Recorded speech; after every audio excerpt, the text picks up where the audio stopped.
Hello and welcome to episode 12 of the Portadown preview show. I'm Neil, and alongside me as always, I'm joined by the one and only Dave Wiggins. Dave, how are you? Doing very well, Neil. Yeah, can't complain. You keeping all right?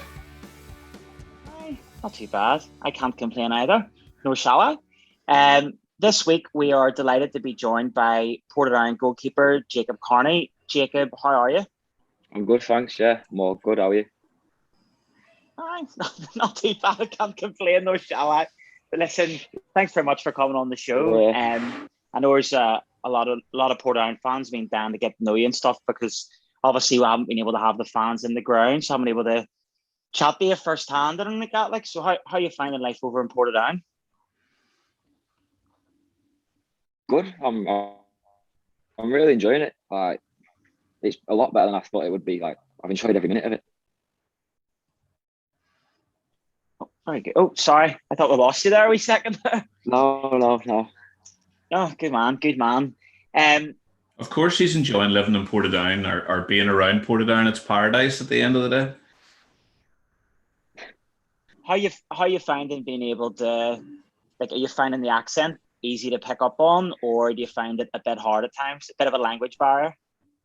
Sometimes, like, speaking to you two is fine, but like if I speak to like Hallball and stuff, I'm like, what? After like I sit next to Greg in the changing room, I say to Greg all the time, what's he just said to me?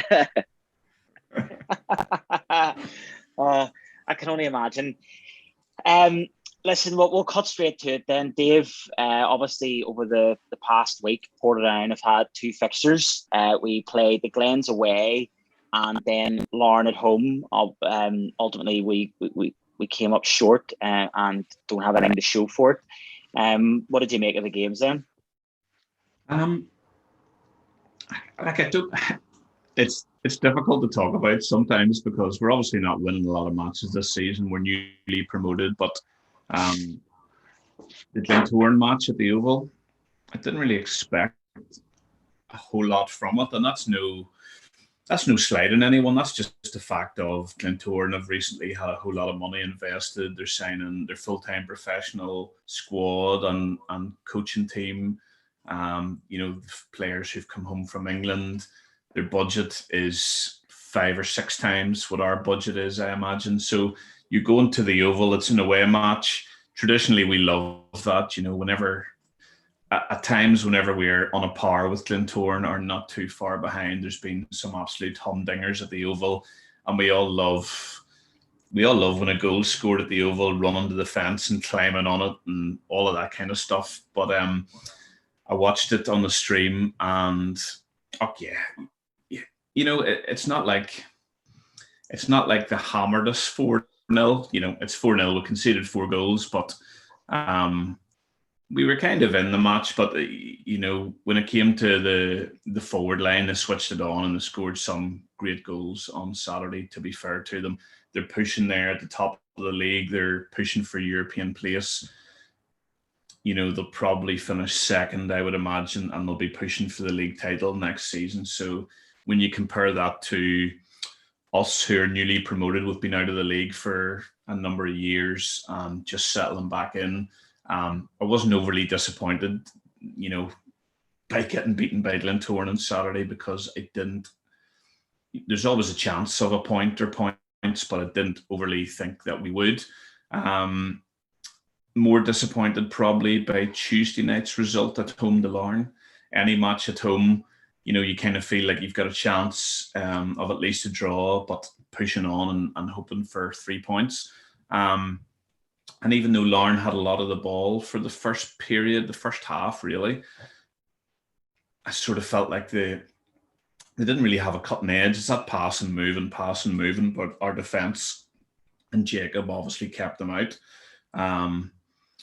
And I felt like it wasn't until Luke went off. I don't know if there's something, when a match is just going by and something important happens in the match, like someone gets sent off or there's a fight or a scuffle, and it kind of gets people's blood boiling a wee bit. I kind of felt like when Luke went off, the switch flicked and we actually started playing a lot better in the match in terms of not just defending, but passing and moving and getting the ball forward. And I suppose I went away thinking, yeah, I'm fairly disappointed by this result, because even though, again, Larne are a full-time club with plenty of money, and Kenny Bruce was sitting in the stand last night, and even though they've got that whole revolution going on, I sort of felt like it's harsh to say they were there for the taking, but there was a point to be won, or there was 3 points to be won last night. And when you're not picking up the points, it's difficult. But I thought we played really well last night, and I'm giving you a very long answer, but we were makeshift last night. Greg's playing left back, Barney's playing centre back. Midfield probably wasn't the same midfield it always plays, and then Luke goes off injured as well. So there's a whole lot going on there, but I thought for a lot of the game the boys held their own, and I was disappointed not to come away with a point, I have to say, on Tuesday night. Yeah, no, I feel you completely there. Jacob, what was the mood like in the dressing room after the game last night? You did actually play very well, and the game was ultimately settled by a wonder strike. You could have put 10 of yous in the nets there, and I don't think you would have said that it was an unbelievable strike, but I felt you were very unlucky last night. Yeah, we were just frustrated and stuff, just like not having stuff. We all sat down and said, but yeah, they've had a lot of the ball, but they've not really done anything with it. You know what I mean? Like we were structured, like defensive side was really good, and like just relaxing like the final third. We said that a bit, but we're just not getting the luck of the draw recently. Like with a penalty last night, which is a harsh penalty, and then the strike where it's actually deflected off Greg's leg as he's gone to cross it, and it deflected off his leg and has gone in the top corner. So right. We just said we're just not getting. Yeah. The winning goal. There's no luck for us at the moment. Yeah, Larne's winning goal. It was. I'm not going to say it was a hit and hope, because Hale does that. He has that kind of strike in him, but it's one of those ones where he hits it hard towards the goal and he hopes that it flies in. And if it's taking a deflection, I didn't realize that. I must watch it again. I've watched it about 6 times, but just it kind of slices and flicks up into the top corner. And at the end of the match, when you saw the Larne players and coaches and everything, they really celebrated hard. Like, they were really delighted to come away with 3 points, and for a team who are financially and in lots of other ways pretty far ahead of us, I think they were very relieved to come away with the points. So I think the boys have to hold their heads up. It's never nice to get beaten, but when you're in the match and you're feeling really disappointed that you haven't achieved a draw or more, then that gives us good hope. And obviously those are 2 big teams that we've ticked off there, and probably we're now coming into a period where we're playing the teams around us. And I'm excited by that. Who ever thought we'd be excited by a game against Carrick and a game against Dungannon rather than a game against the Glens and a game against Glentoran or something like that? How times change. Jacob, what's the mood like in the camp? Obviously the game against Carrick the other week, it was really disappointing, and I'm sure the players were equally as disappointed as the fans. We owe them one. They've beaten us twice this season. In fact, they haven't just beat us, they've spanked us twice this season. And obviously it's a big game coming up this weekend here, and then obviously Dungannon then on the Tuesday. We played brilliantly a few weeks ago, and you got a great clean sheet and stuff. What's the mood in the camp going into these 2 games? Because they're 2 massive games here. Like, it's very positive. Like, obviously, even though we got beat off Carrick last time, like quite heavily, and then the time before as well, I think it was 4-1 or something. I think. Yeah. But no, we're just thinking, like, if we play like we have against Larne, Linfield, where we've been sound, but like when we've actually had the ball, especially the second half against Larne and second half against Linfield as well, where we've actually played football. When we start playing football, we're a really good side. I just don't like. We've all got the mindset of like, if we go and play our game and not fall into Carrick's game, then we should win. Yeah, it's going to be it'll. Sorry, did I bounce in you there, Dave? You were about to say something, and I jumped in there first.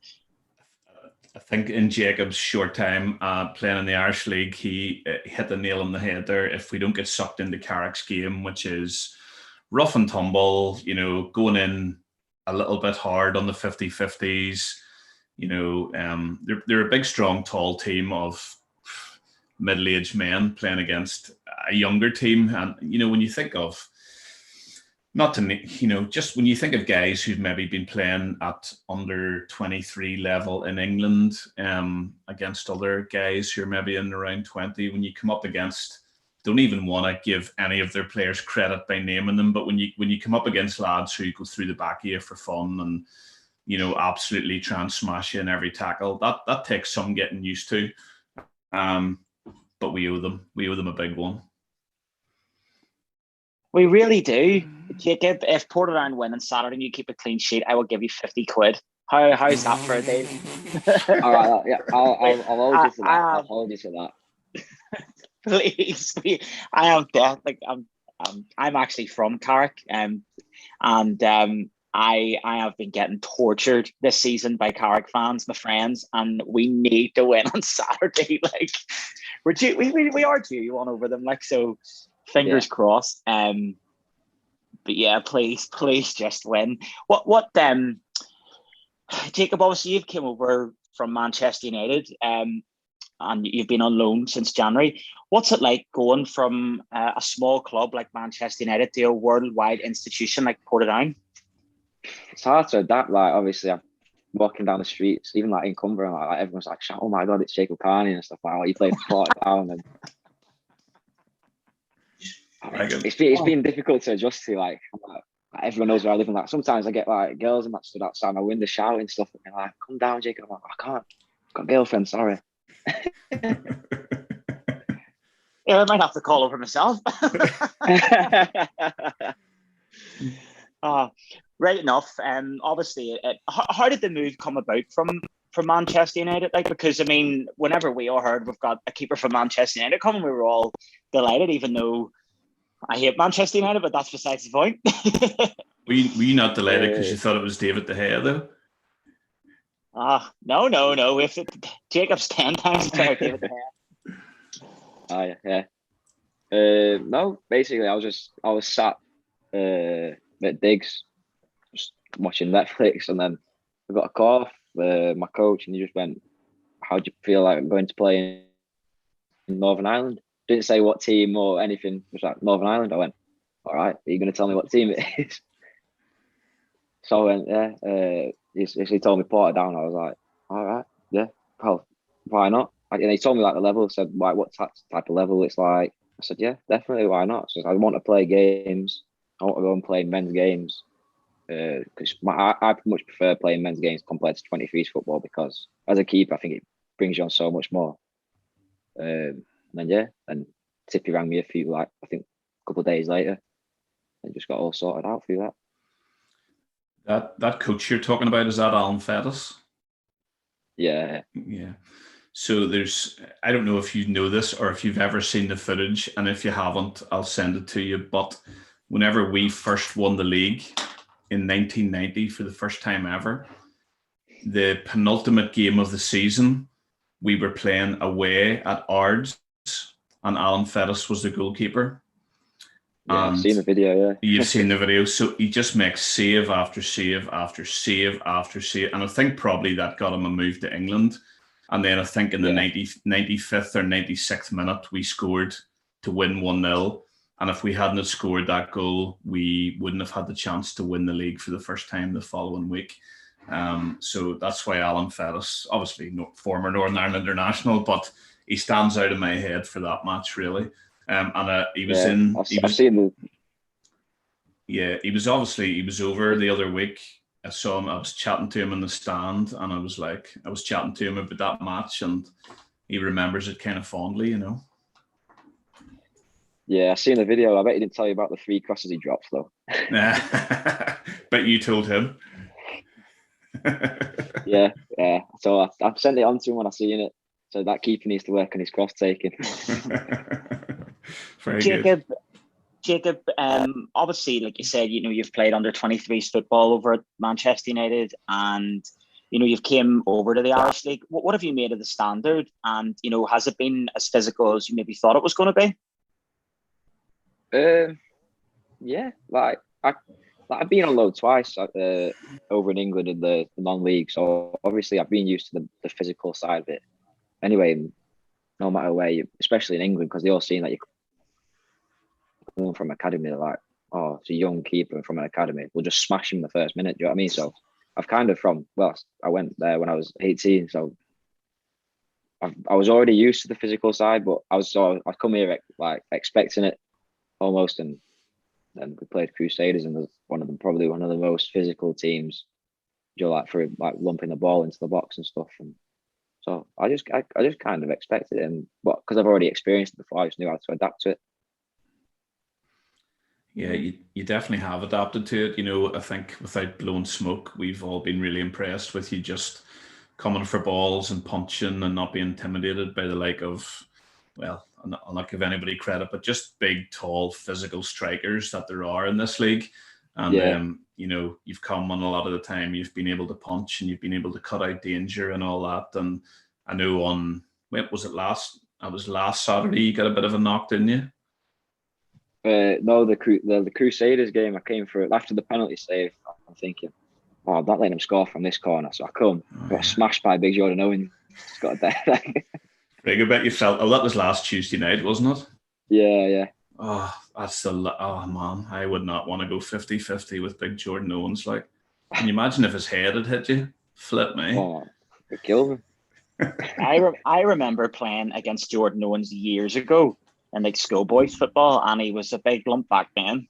He's like this height, and everyone else is like this height. Oh. That's going back a fair few years now. But no, he's an absolute unit now. Like I wouldn't fancy going anywhere near him. Like, but no, we're delighted you're back in the side.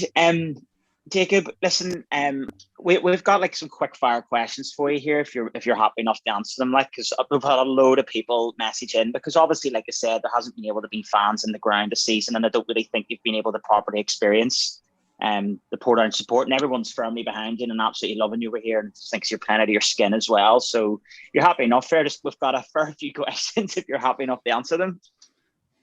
Okay, yeah. I was just going to say, Neil, it might even have been a nicer experience not having Portadown fans in the bar after coming over and trying to talk to you in their broadest Portadown accent while half cut. So he's getting eased in was maybe nicer. I don't know.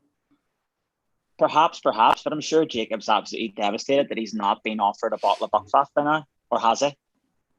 No, not yet. Hopefully by the end of the season. Oh, there you go. Some finest Portadown cuisine there. Okay, so obviously you came from Manchester United, but growing up, what's your favourite football team then? Do you know what? I don't really support anyone, if I'm being honest. But if I'm saying it, like, I always just support the team I play for, so obviously I'm Portadown. Nice. Well, good answer. I assumed, because we're from those neck of the woods, that you supported Man United, but no, fair play. Oh. All right. Do you have any, obviously you're a goalkeeper, do you have any, was there any goalkeepers or footballing heroes of yours, that you tried to base your game upon or whatever? Well, when I was younger, I initially started playing just because, like everyone, you like Messi or Ronaldo. Like, mine was I love Messi, so not Messi, sorry, Ronaldo. I love Morel, so that's why I wanted to start playing initially. But then, as I got older, then Van der Sar, and my dad loves Peter Schmeichel, so I used to watch loads of videos of him. But especially when I became a goalkeeper, all the time just watching videos of them too. Then when De Gea started to become good at Man United, he was wow, my idol. You know what I mean? Very good. Well, no, not very good. Neil, that's the wrong answer. The answer should have been David Muskelly, surely.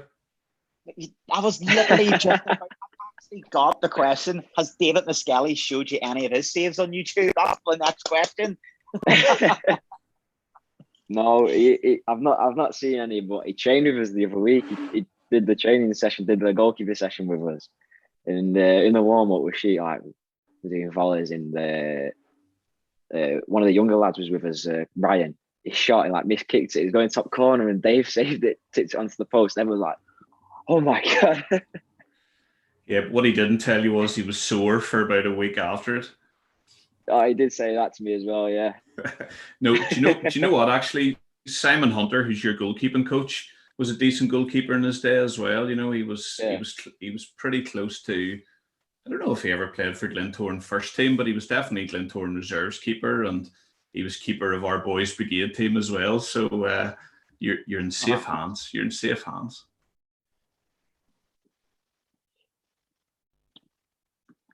Who's better, David De Gea or Gareth Buchanan? Bucky. 100%. All day long.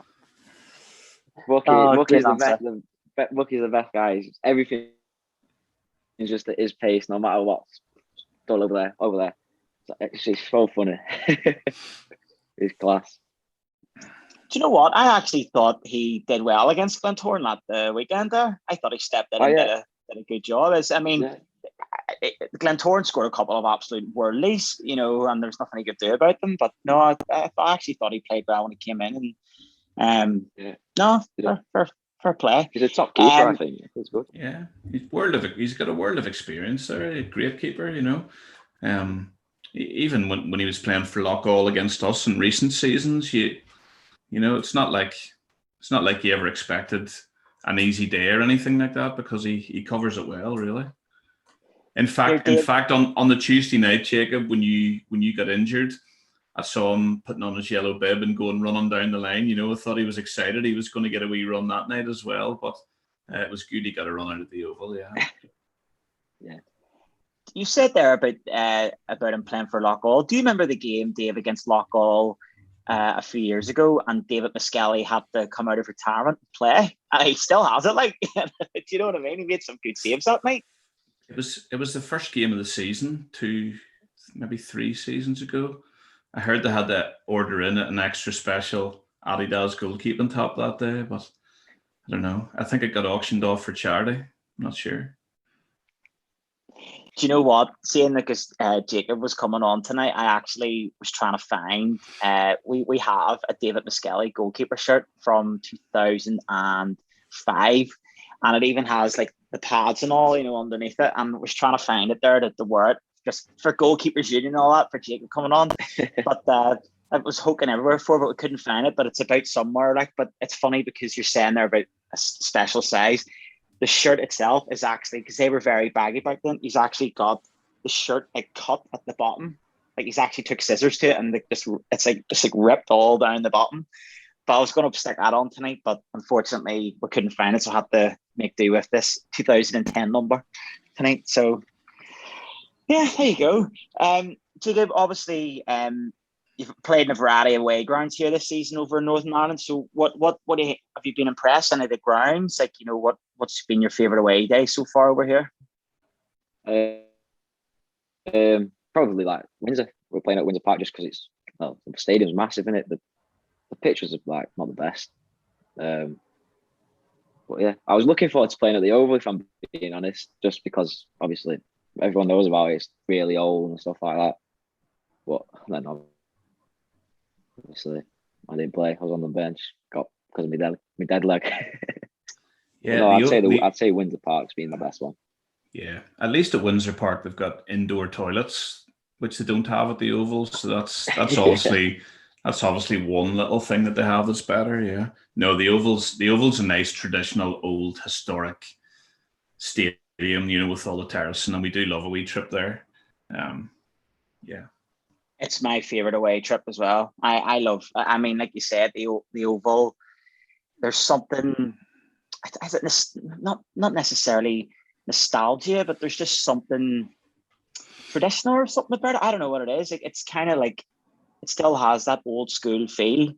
And when I was a kid, when Portadown were playing and we're going to the Oval, I just always remember the big grandstand at the far side. And it was very tall, but not very wide.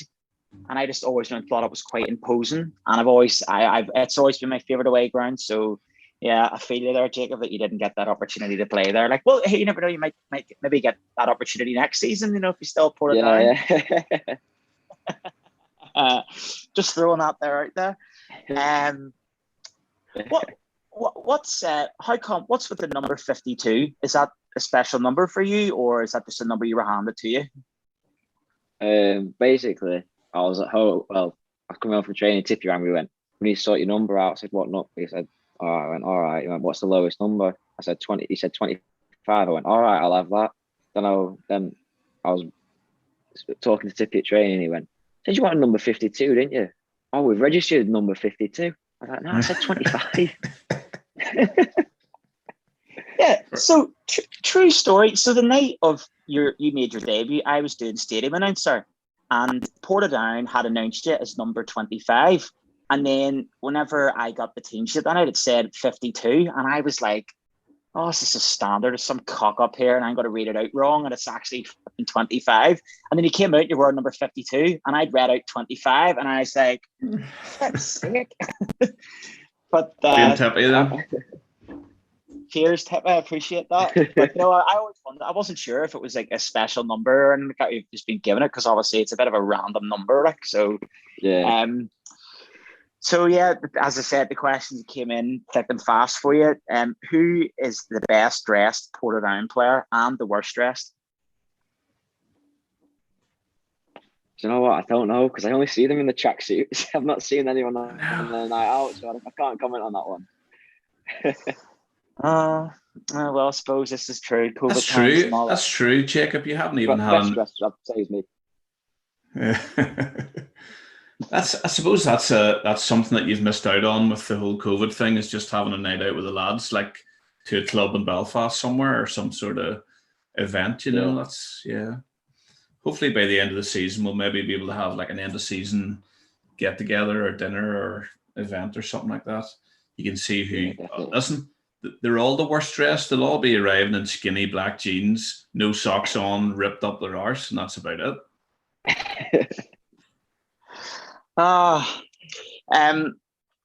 Who would you say is the biggest Egypt or team joker?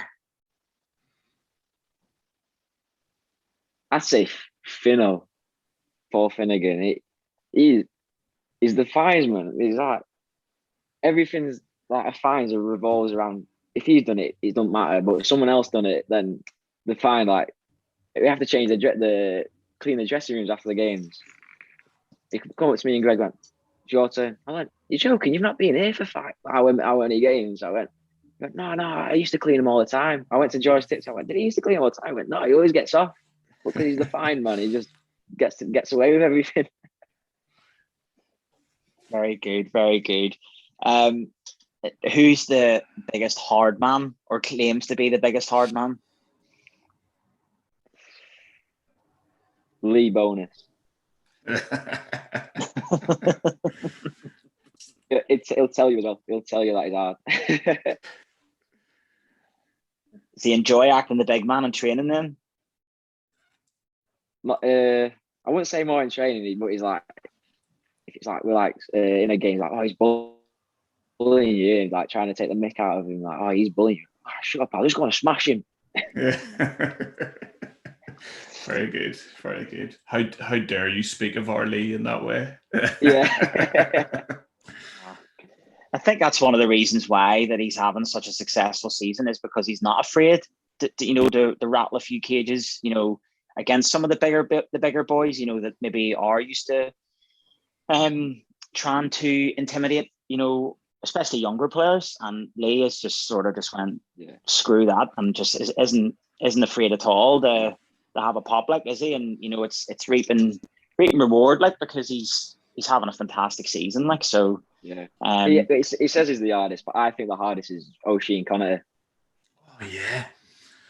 He is an absolute animal. What do you big call Gaelic that player, isn't he? Oh, why? What do you call that big fella played centre half for Larne on Tuesday night? What do you call him? Captain? Albert Watson. Albert Watson. Albert Watson is the biggest, hardest, ugliest looking fella. And he went up against O'Sheen Connolly and went off injured at half time. That was it. Loved it. Loved it. George was telling me last night, saying they played in an under-20s game, and George played the ball down the line for O'Sheen. O'Sheen's like running after it, and the guy, the fullback, tried to like barge into O'Sheen, and he put him over the barrier. Brilliant. That's the way they do it in Gaelic games, you see. So he just takes that onto the soccer pitch as well. Love it. Do you know what? He is well built. Like, he's young. I think he's probably 19. 17, yeah. 17. Yeah. There's a few boys like that. You just wouldn't want to bump into them late on a Saturday night and Portadown, like. No, again, he's another one that he's another one that's has a bright future ahead of him as well. Like, so has there been anyone, Jacob, you've came in and been like, wow, like look at the skills, the pay the bills on these boys? Like, is there, who's the most skillful player at the club? Ben Silney, like he'll do stuff in training, and you're like, what's he just done there? Like we just turn, like sometimes he does stuff in like, and everyone's stops and looks at each other like, what? I thought you were going to say. I thought you would have said Adam McCallum. To be fair, like I think Adam will feel disappointed that you haven't said he's the most skillful player on the pitch. Like, do you know what? In training, he's actually got a bit. Oh, has he? Yeah. Nice. Listen, he's won Player of the Month there, didn't he, Neil? And he's doing really well. And yeah, I don't want to see Adam doing any skills at centre back. To be honest, like just get the head on it and get it forward. Yeah. Actually, here's a question for you, Jacob. Obviously, you're a goalkeeper, and see sometimes, like you've obviously played at a variety of different levels. What do you think? What's it like now as a goalkeeper that a lot of managers like the goalkeeper to play the ball out to the defence and the defence passes it out, and so on? And what does that make you nervous at times, or are you like more than comfortable with that, and do you like playing that way? It doesn't make me uncomfortable. Like I'll play however like they want me to play. Do you know what I mean? Like if you want me to play out from the back, I'll do it. If not, then I'll just boom it as far as I can. Do you know what I mean? It doesn't really bother me how a team wants me to play, because obviously I've had the playing out from the back when I've played under 23s football, and then when I've gone out on loan, it's just shell it as far as you can. No, fair enough. It's just you said it doesn't make me feel uncomfortable, but as a fan, Jesus Christ, it makes me feel uncomfortable at times. Not necessarily with Portadown, but I'm a big Arsenal fan as well. And there's times I'm literally hiding behind the sofa, and you're like, no, don't do that. But no, it's just interesting from the keeper's perspective, because obviously people say football's changed, and it's really changed in the last few years for the goalkeepers, because like you say, it did used to be, you just lumped it down the line, but now it's all about passing the ball out and being good and quick on your feet and stuff. So yeah, I just going like, you said that your dad mentioned Peter Schmeichel and stuff. Could you ever imagine the likes of Peter Schmeichel or David Seaman or ever, tippy tappy football with the ball at their feet? Like, it's mad. Like, would you ever whenever you were playing at Man United, would you ever have been at some of their big games or what then? Or like what way does it work there? Do you just have to go watch the first team or what? Or yeah, you have to go and watch, especially when you're in the 18s, you have to go to every home game. But my first game that I went while I was at United was actually when we beat Arsenal 8-2. That was my first game. Nice, well done, mate. Love that. Why? No, I swear, why are these things it's always bloody Arsenal? Like this interview's done, I'm away. Yeah. But whereabouts you just sit in the ground? I've been to Old Trafford to watch Arsenal play, and Northern Ireland actually, and it's a fantastic ground. Like it really is. You're saying about old school grounds. There is something about Old Trafford. It's a fantastic stadium. Like it. I mean, has there been any memorable games you've actually been at apart from the Arsenal 8-2? None really, none like that actually just stick out to my mind. Obviously, that one does, not just because of the scoreline, but because it was my first game that I'd actually ever been at Old Trafford. There's none that really stick out to me, because there's not been games where you come away and that was a really good game. Do you know what I mean? And they sit us so high up at the top, like we're right in the gods, so you don't have to get binoculars to watch them all. Oh, very good. No, you're saying there that growing up and stuff, you didn't really follow anyone in particular. Were you ever interested in any other sports, or were you any good at any other sports? Yeah, I was good at athletics. I was good at that. Long jump and high jump. I got a school record at long jump. But no, basketball as well. I was very good at basketball.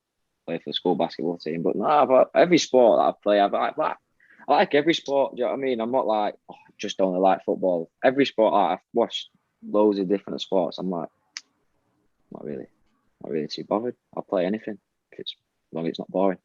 Apart from rugby, don't like rugby. Well, we can see that you must have been good at basketball and the high jump because you're jumping around there like the cap. So it's obviously those other sports that put you in good stead and you brought them into your football. And what's your aspirations then? You know, in football, I mean, obviously we have you on at the minute and we'd like you to stay. Hint, hint, nudge, nudge. So like, what's your aspirations in football? Just to play in the Premier League, if I'm being honest. Obviously, that's everyone's aspiration to go.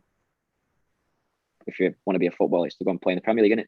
So they say it's the best league in the world. So that's my aspiration. Yeah. Obviously, now you've realised that the English Premier League isn't the best league in the world; it's the Irish Premier League. Yeah. So at least you've achieved that ambition as well. So. No, listen, I'd love to see. Yeah. We'd obviously love to see you playing in the Premier League in England and be able to say, you know, at one stage he was our goalkeeper, and I think that would probably make us very proud. It wouldn't matter what team you were playing for. In fact, I was saying to my son Levi the other day, I was like, "Oh, we'll have to get you up for a photograph with Jacob Carney one of these days, because at some stage you'll see him playing on TV," and he's like, "Oh yeah." So we'll have to get that sorted out. Definitely. Well, you will have seen him play on TV because we've been on TV quite a bit recently. Yeah, true. You know what I mean? You don't want to go back and play for Man United. You want to stay and play for Portadown. Exactly. Listen.